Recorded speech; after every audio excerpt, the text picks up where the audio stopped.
வலியுறுத்து வலியுறுத்து சர்வதேச நீதி பொறிமுறையை வலியுறுத்து வலியுறுத்து வலியுறுத்து சர்வதேச நீதி பொறிமுறையை வலியுறுத்து வலியுறுத்து வலியுறுத்து சர்வதேச இந்த உறவுகள் வீதி வழியில நின்று இன்றைக்கு தொடர்ச்சியாக 16 வருட காலமாக நீதிக்காக போராடி வருகின்றன. எனவே சர்வதேசமானது இனி வரும் காலத்தில் காலத்தை இழுத்தடிப்பு செய்யாமல் இந்த உறவுகளுக்கு தமது பெருமதிமிக்க உயிர்களை எங்கே என்று தெரியாமல் அவர்களுக்கான நீதியை கேட்டு தொடர்ச்சியாக போராடி வருகின்றனர்.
நான் வவுனியா மாவட்ட வலிந்து காணாமலாக்கப்பட்ட உறவுகளின் சங்கத்தின் தலைவி.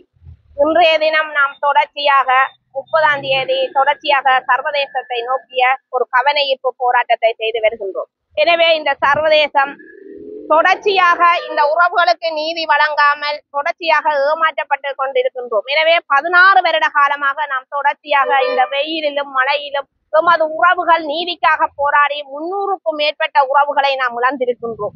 எனவே அவர்களின் உறவுகளுக்கு என்ன நடந்தது என்று தெரியாமலே அவர்கள் இறந்திருக்கின்றார்கள். எனவே நாமும் சாட்சியமாக இருக்கின்ற நாங்களும் இறப்பதற்கு முன்பு இந்த சர்வதேசத்திடம் ஒன்றை தான் கேட்கின்றோம். இந்த தமிழ் இனத்துக்கு நடக்கப்பட்டது ஒரு இனப்படுகொலை என்பதை இந்த உலகளாவிய ரீதியிலே எல்லாருக்கும் தெரியும். ஆனால் இந்த தமிழினம் இன்று வரை தமது கையில் ஒப்படைக்கப்பட்ட உறவுகளையும் வெள்ளைக்கொலையுடன் சரணடைந்த உறவுகளையும் வெள்ளைவானில் கடத்தப்பட்டவர்களையும் வைத்தியசாலையில் இருந்து இழுத்துச் செல்லப்பட்டவர்களையும் வீடு வீடாய் புகுந்து விசாரணைக்காக அழைத்து செல்லப்பட்டவர்களும் இந்த அரசானது கையில ஒப்படைக்கப்பட்ட உறவுகளுக்கு என்ன நடந்தது என்ற ஒரு பதிலை கூற முடியாது. நாம் இவர்களை நம்பித்தான் கையில் ஒப்படைத்த ஒவ்வொரு உயிர்களையும் அவர்கள் என்ன செய்தார்கள் அந்த உயிர்களை என்பதை அவர்கள் சொல்ல முடியாத அளவுக்கு தமது கொலை குற்றங்களை மறைத்து கொண்டிருக்கின்றார்கள். எனவே அந்த கொலை குற்றங்களை செய்தவர்கள் இந்த ஸ்ரீலங்காவில இருக்கின்ற அரச படையினர். இந்த அரச படையினரை விசாரிக்க முடியாத இந்த இலங்கை நாட்டு அரசானது அப்படியான தமது இனத்தை காட்டிக் கொடுக்காமல் இன்று வரை இந்த தமிழினத்தை ஏமாற்றி வருகின்றது.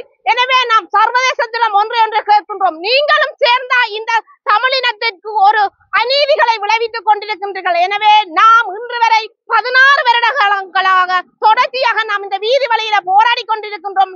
எமது பெருமதி மிக்க உயிர்களை ஒப்படைத்து விட்டு தான் நாம் போராடி கொண்டிருக்கின்றோம். வெறுமனைய கடப்பொருள்களை நாம் வீதி வழியை இறைந்து விட்டு நாம் இதுக்காக போராடவில்லை, நிதிக்காக போராடவில்லை. எனவே இந்த சர்வதேசத்தில் ஐக்கிய நாட்டு மனித உரிமை உயர் ஸ்தானிகர் இலங்கைக்கு வருகை தர உள்ளார் என்ற ஒரு செய்தியை நாங்கள் கேட்டுக்கொண்டிருக்கின்றோம். எனவே அந்த உயர் ஸ்தானிகர் ஒன்றை அவர்கள் அவதானத்தில் கொள்ள வேண்டிய ஒரு விடயமாக இருக்கின்றது.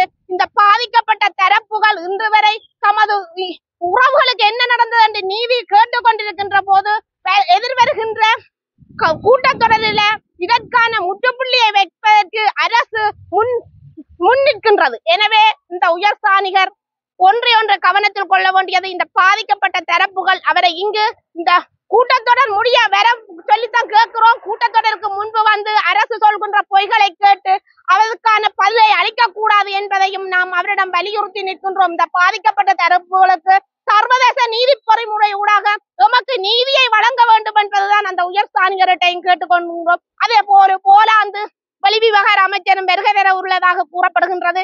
எனவே இந்த அமைச்சர்கள் யாரை வந்து சந்திக்கின்றார்கள்?